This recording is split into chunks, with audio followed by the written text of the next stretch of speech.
Hey everyone, welcome to Spilled. We're your hosts, Delaney and Kendall, and we're bringing you history's hottest gossip. Thank you so much for tuning in to our very first episode. We will be bringing you the juiciest stories from history every other Tuesday. We're trying to make history fun, so each episode will highlight a new, lesser known, but equally entertaining story from history. And there's no quiz at the end. But our sources are cited. So sit back and just enjoy. Before we get started, it would mean the world to us if you left us a review and followed the pod. Now let's get into it. So for our first episode, I'm going to set the scene for you guys. So you know Cleopatra, right? You know, think the eyeliner, iconic bee vibrator, the scandalous icon of ancient gossip. The sort of problematic Halloween costume. Trisha Paytas. Oh my God. Walk like an Egyptian. Married to Marc Antony. Yep. And trust that we will have a whole episode that is specifically dedicated to her and her iconic legacy. But what if I told you that out of all of Antony's wives, there is another one that is just as amazing, just as iconic, and honestly has a legacy that could almost supersede Cleopatra's? I would listen to the entire podcast and I'd rate it 5 stars and I'd follow it if you told me that. It is Fulvia. A woman who didn't just love him, she practically ran Rome through him and for him. Fulvia came from a noble plebeian family, so not flashy, but deep-rooted in old-school power, kind of think old money type of thing. They were of noble lineage, but they were not political. So, you know, so she didn't, basically to say she didn't have any, political backing or anything from her family early on in her career.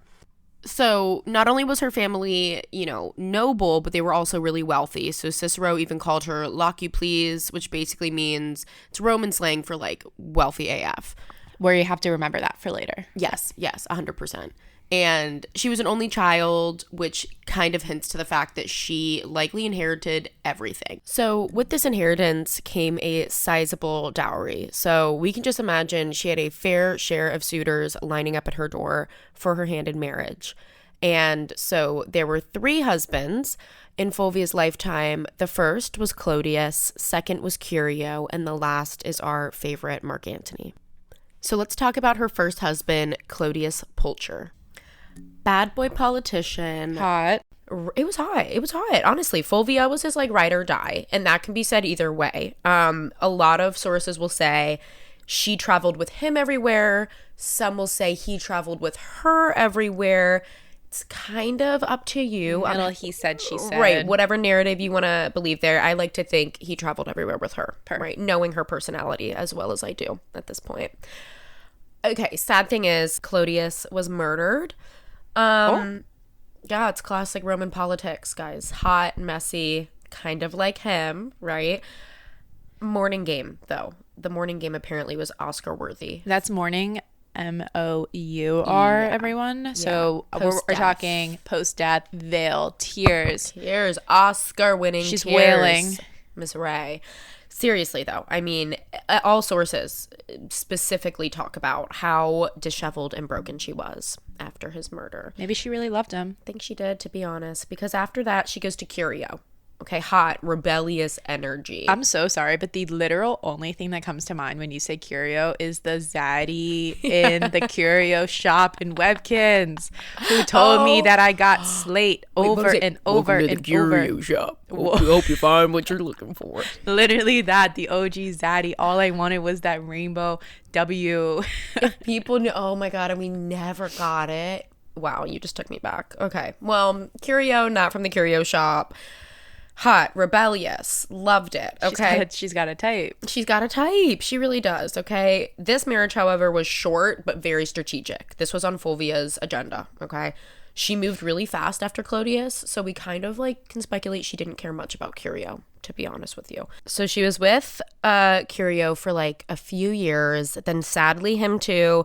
He dies in Africa around 49 BCE, okay? So who could the next husband be, guys? I think you have no clue that it's Marc Antony. So Marc Antony himself, think hot but messy. I mean, almost like a Roman frat boy with debt. So he himself had his fair share of wives before Fulvia and after. But we're just going to go through a few that led up to his marriage with Fulvia. So wife number 1 was Fulvia. That marriage was most likely for her dowry. Like I said, Antony was riddled with debt, and he was left with no inheritance when his father died, when Antony was about 21. So he was left with his 2 other brothers and no inheritance, no money. So marries Fulvia, who had a very, very rich dowry. But sadly, it was a pretty quick marriage. Fulvia and all of their children were all dead by 44 BCE. Ouch, I know. Wife number 2, Antonia. Now, this one was his cousin. Hold up. Yeah, I mean, although this was ancient times, guys, the Romans were not big fans of incest or anything like that. However, I guess at this point, they were not as worried about it, and they were not, it wasn't as scandalous. So, I mean, we got to give the Romans a little credit. They didn't like incest. They didn't like that stuff. But we do see it beginning to happen, around this time period. So, yeah, Antonia, his cousin. I think the funniest part about their marriage is the fact that he divorced her for alleged adultery. Like, maybe don't marry your cousin. I would cheat too if I was married to my cousin. Right, exactly. But other people think, oh, maybe this was to clear a path for Fulvia. So it's definitely like Cicero kind of thinking. And so at this point, he divorces his cousin, so sad. And his debt at this point was at its peak. It was at about 6 million sesterces. Okay, and so how much do you think that translates to in like USD? I would say an average maybe $17 million. Oh my God. A lot of money, okay? I mean, yeah, this boy's riddled in debt. So I don't think it comes to anybody's surprise that Antony marries Fulvia fast, like 47, 46 BCE fast. And call back to earlier when we said that she was super wealthy. Super wealthy. So, yeah, a lot of people suspect that's what the marriage, was formed out of, was just to help his debts. I mean, it definitely did. But evidence shows that he seemingly really loved Fulvia. I mean, he even leaves his mistress, Cythrus, who is kind of an iconic mistress in the ancient world. He leaves her for Fulvia. He's just a lover boy. He's just a lover boy. Never. Sorry, that's the last time I'm ever going to do an accent on this podcast. I mean, you can't blame him, though. She's rich, she's older, she's strategic, and she's wealthy. She is that noble plebeian family behind her. Honestly, they were a cute couple in the beginning. Like, he loved her father, apparently, Bembalio. He was in love with him. Maybe that's what striked the little spark between their marriage. Plutarch says, however, she absolutely dominated him. I will keep my thoughts to myself. In and out of the bedroom. Okay. They say that Anthony... let the record show, is pure speculation. Ladies, listeners. Pure. Okay. They say that, like, Antony tried to cheer her up despite her seriousness with work. Like, all of the writers and authors discuss this whole Antony constantly trying to make her happy, trying to cheer her up because she was locked in on business. And what was her business? Her business was basically doing everything for Antony. Oh. We'll get into that. We'll get into all that she's done. Let me help you help me. Right. Let me have you get rid of all my debt. I'm going to disappear, and then you do the rest. I think that's one thing I'm actually really excited for, maybe like the most excited for this podcast, is highlighting women that this seems to happen to over and over and over through history. Like, how many times is there a powerful man and behind him, Wizard of Oz style, is a woman throughout it all?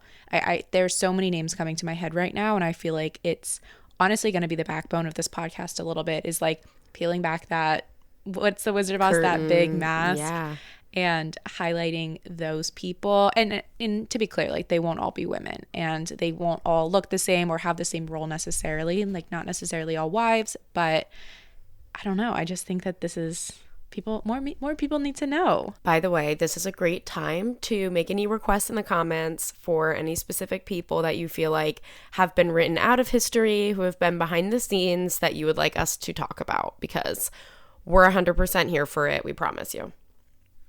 So, getting back to the storyline a little bit, the whispers started early. I mean, as most Roman gossip did. So while Fulvia was married to Claudius, all these rumors started buzzing that she was having an apparent affair with Marc Antony. Now, all these rumors came from none other than Rome's biggest gossip, Cicero. Okay, and for the crowd, will you explain a little bit more about Cicero and his role in Roman society? Yeah. So Marcus Tullius Cicero, our favorite, he was a lawyer, an orator, a writer, a philosopher, a statesman. Like the list goes on and on. This man kind of did everything.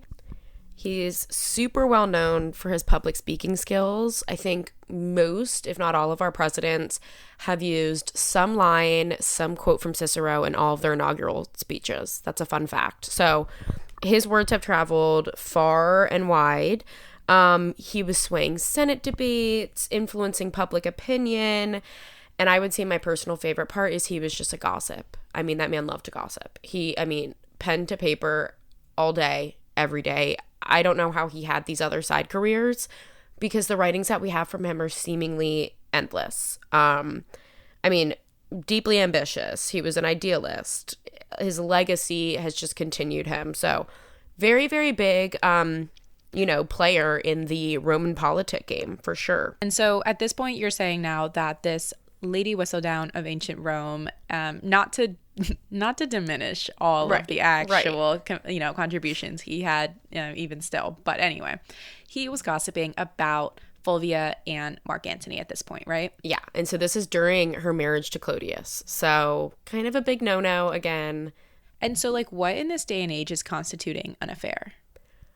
You know what? That's a really good question. I would say in the ancient times, it was really easy for people to speculate something fishy was going on. So, like, it could be as simple. I mean, more so when you get into, like, the 1800s and stuff, if you're thinking Bridgerton, that's going to be any sort of public outing without a chaperone. So that would be, like, just you two alone in a park. Like, if you're an unmarried woman and you're with an unmarried man in a park or a married man, or you're a married woman, whatever.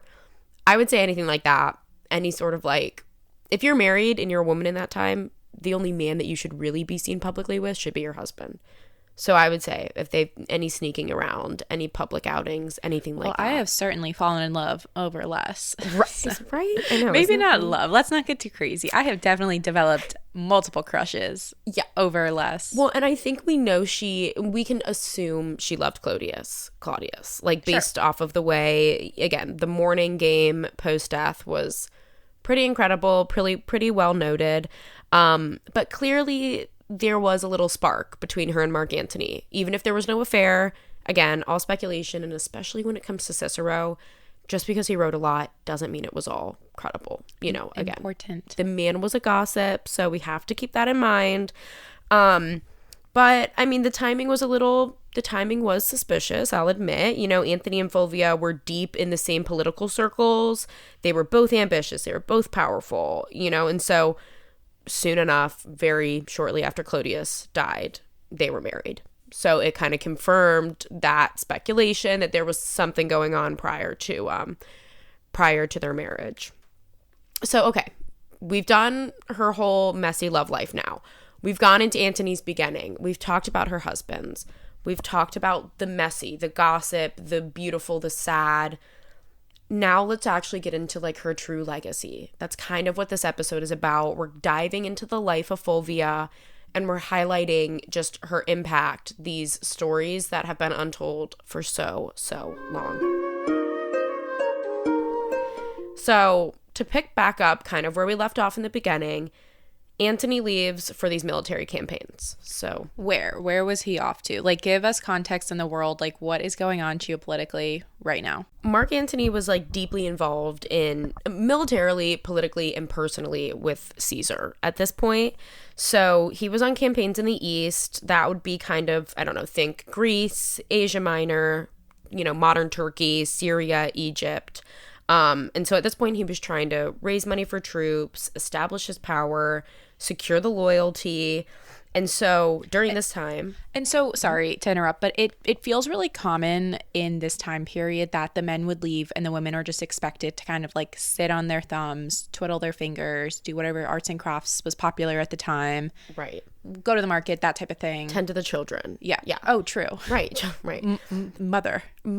Right. 100%. So yeah, that's what was not only expected, but that's what the standard was. Like, that's what made you a quote unquote good wife. Now, like, Rome was actually quite progressive with this. Like, their gender roles weren't as, I would say, like, concrete as some may think when they think of ancient times and stuff. Again, it's not the 1800s. So it wasn't super concrete in the fact that, like, a woman had to stay at home, but that was definitely preferred. You know, that was definitely something that was the standard. And so, again, you wouldn't be necessarily, like, you wouldn't be, you know, prohibited from doing some of the manly things like we kind of think there were, but it was definitely frowned upon. Like, it didn't make you look like a good wife.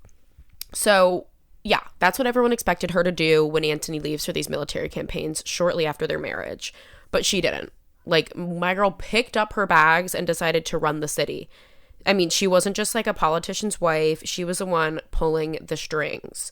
So she was, like, trying to, like, make these marriage alliances with her daughter and Octavian.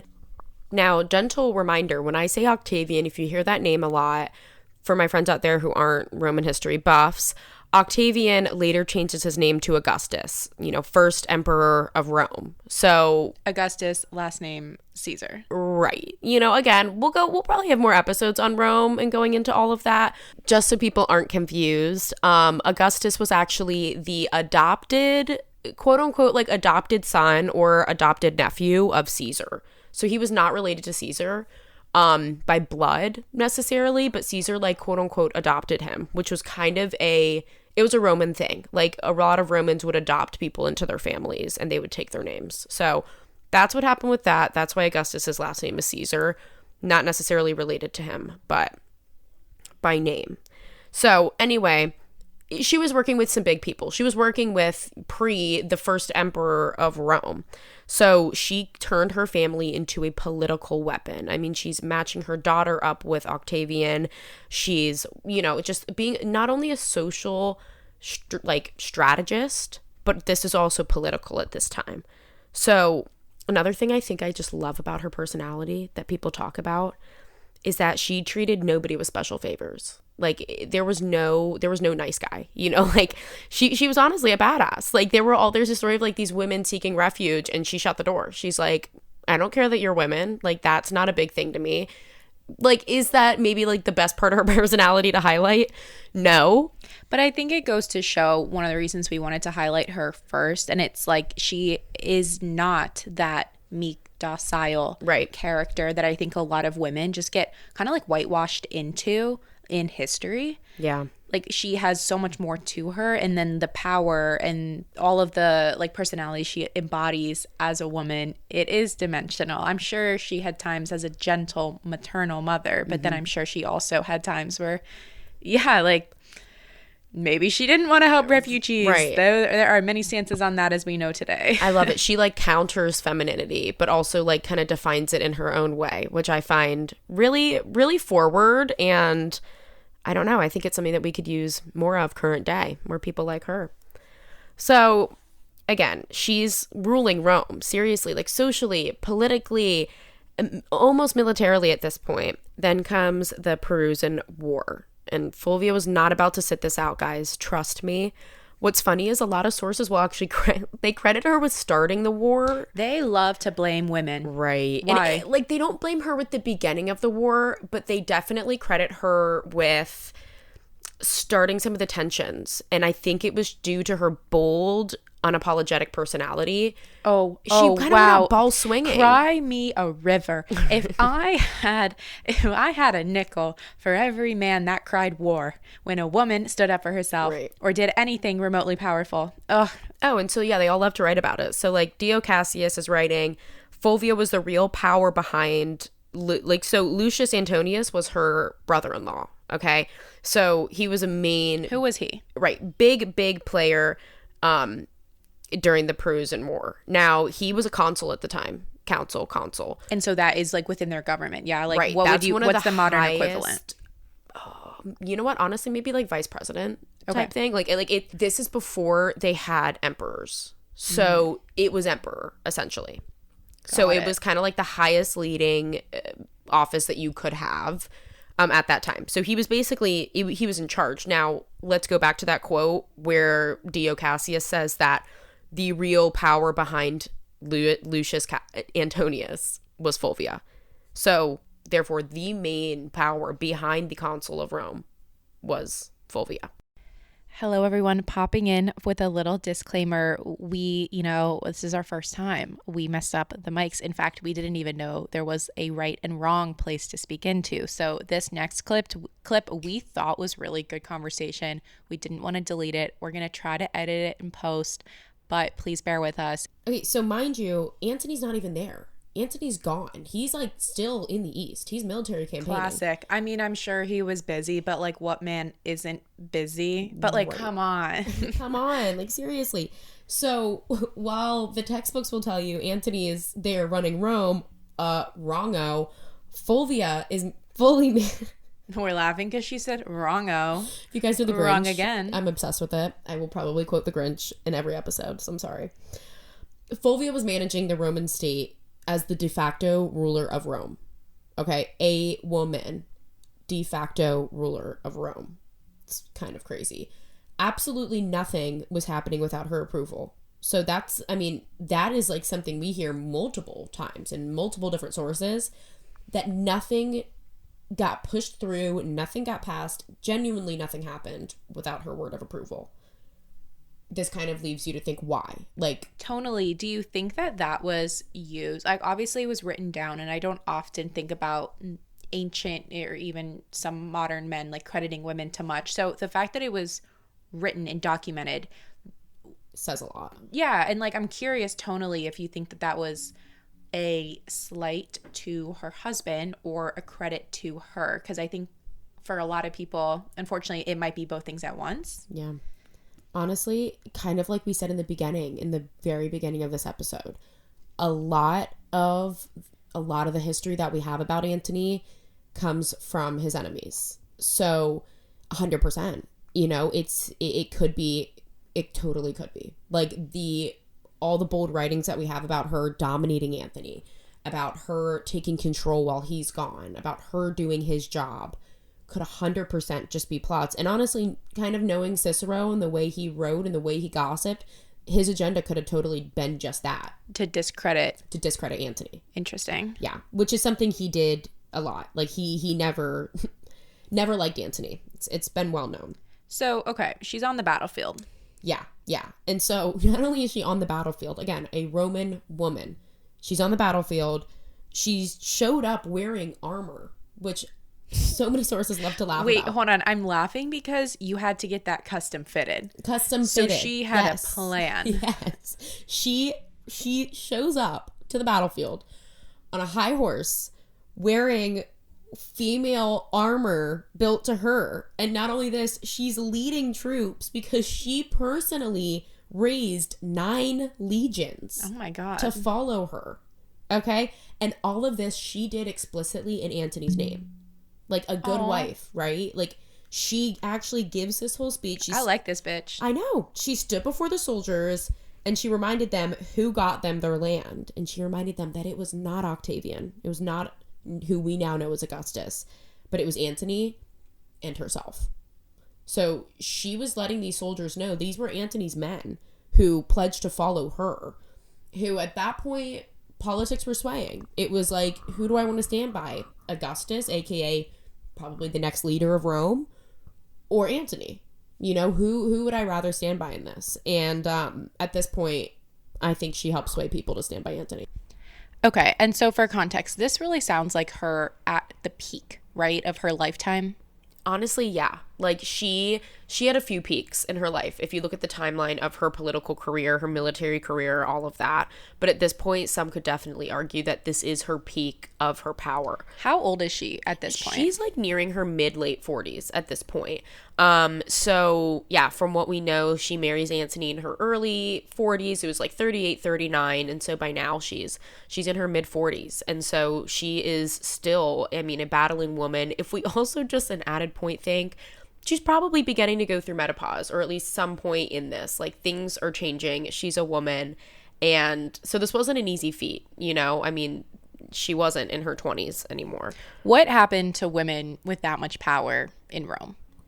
Typically, they didn't get as much recognition, obviously, I think, as we would like. Like I've said before, the Romans were slightly more progressive when it came to women, but that doesn't mean that they gave them all the recognition and appreciation that they deserved. So she kind of took that into her own hands, and Fulvia was actually one of the first women to ever have her face on Roman coinage while she was still alive.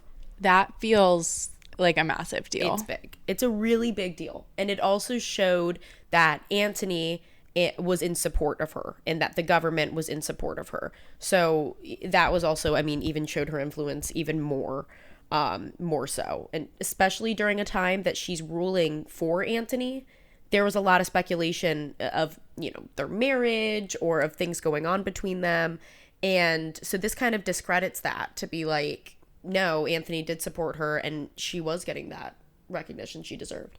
Her putting her face on this coin, was this, do you think, viewed as vain? Was this strategic? Was this like a secret third thing? It was a political branding, to be honest. It was kind of a sign that, like, every time somebody touched those coins, held them in their hand, they saw an image of her. And again, normally on the Roman coinage, it wasn't like how we think of it today, where it's like only your leader. Or if you think of almost like the US coinage, we have a bunch of different people who weren't all presidents, but they were all, you know, important to our, I think they were all. We've got Abe Lincoln, president. We've got GW. Yep. We've got Franklin. But yeah, okay, Ben Franklin, that's not a the president. one that was not the president. So anyway, you kind of get the general idea, though.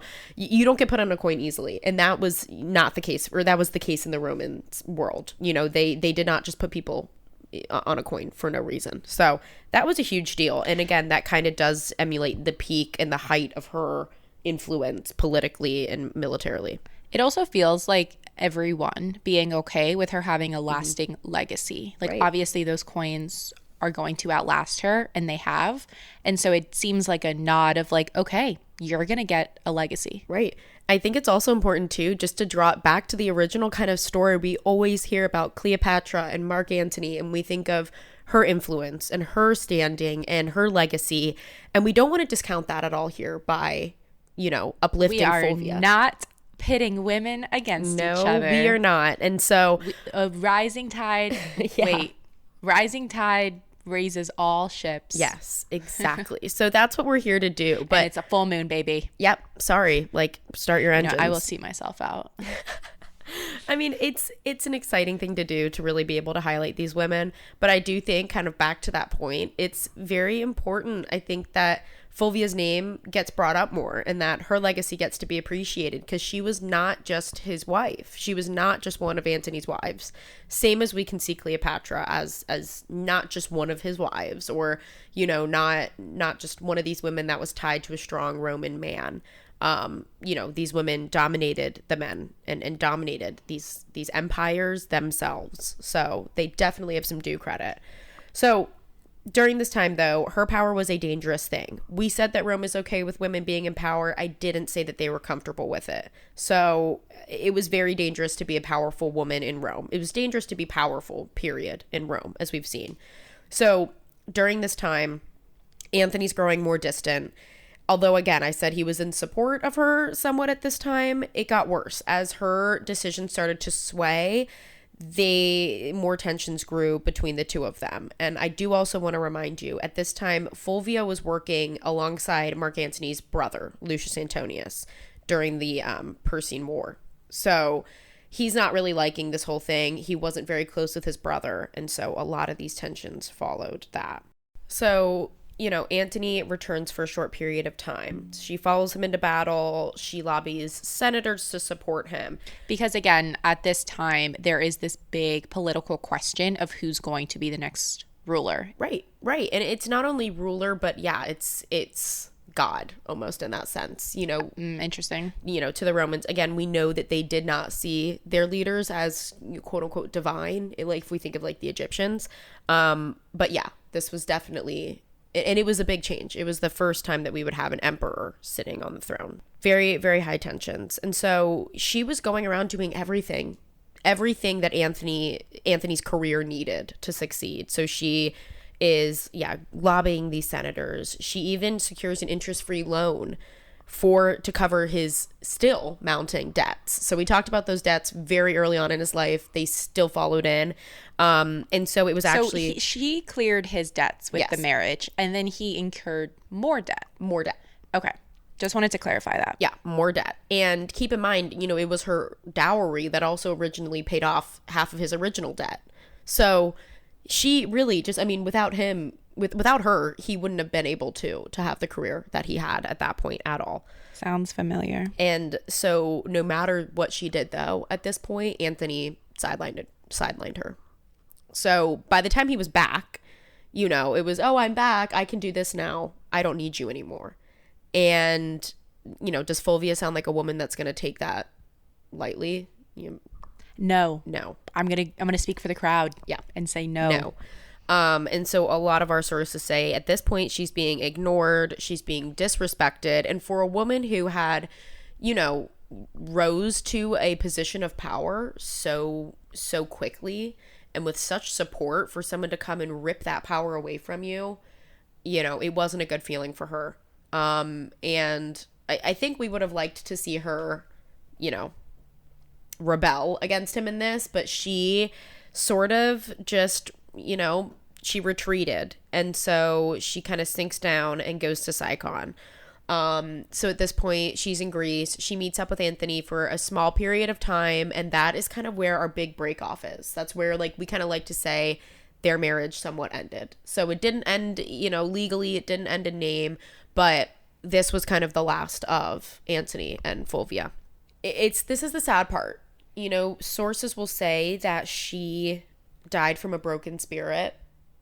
Now, a broken spirit, obviously before modern medicine, women were called a lot of things in the medical world. Crazy, hysteric, all that stuff. What is a broken spirit medically? Such a good question.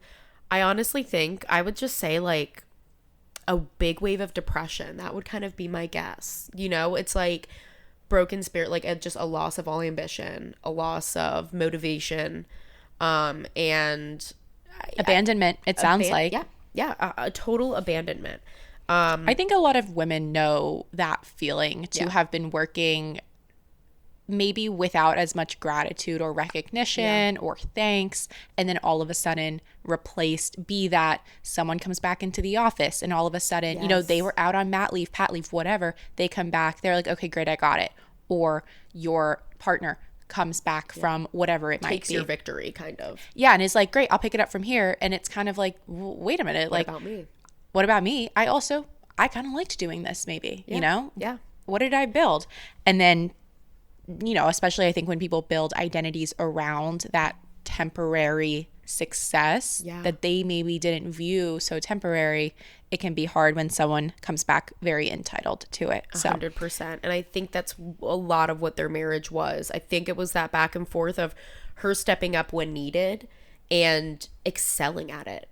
And then, Antony comes back and, oh, you're not needed anymore. But she was excelling where many others, including Antony, had failed. So props to her.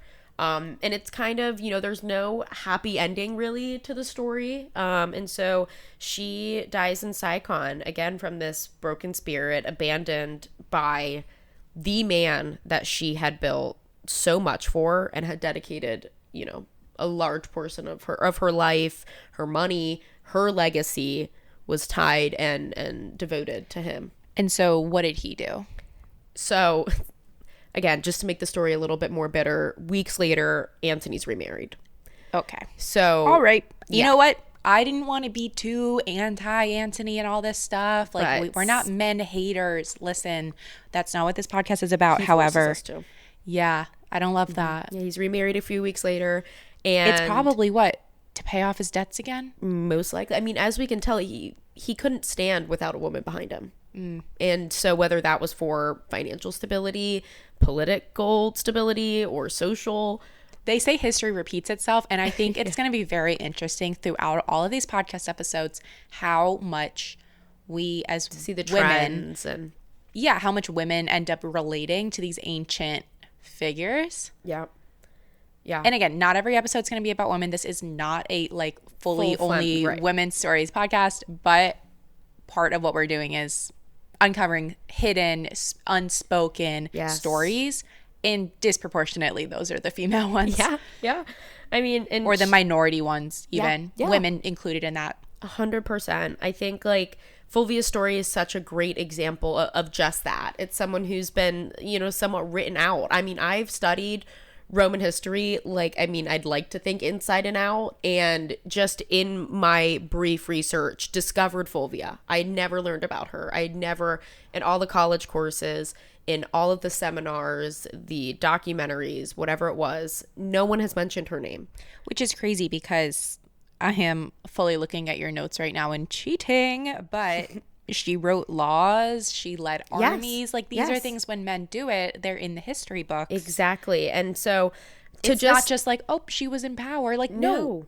Who did that law come from? Right. Her. Who led that legion? And one of my favorite stories, and this is kind of, if you are a Roman history buff, you may know it. It's the whole story about Cicero and his death. We've talked a lot about him in this episode specifically, again, as this orator, politician, writer, lawyer, endless list of occupations.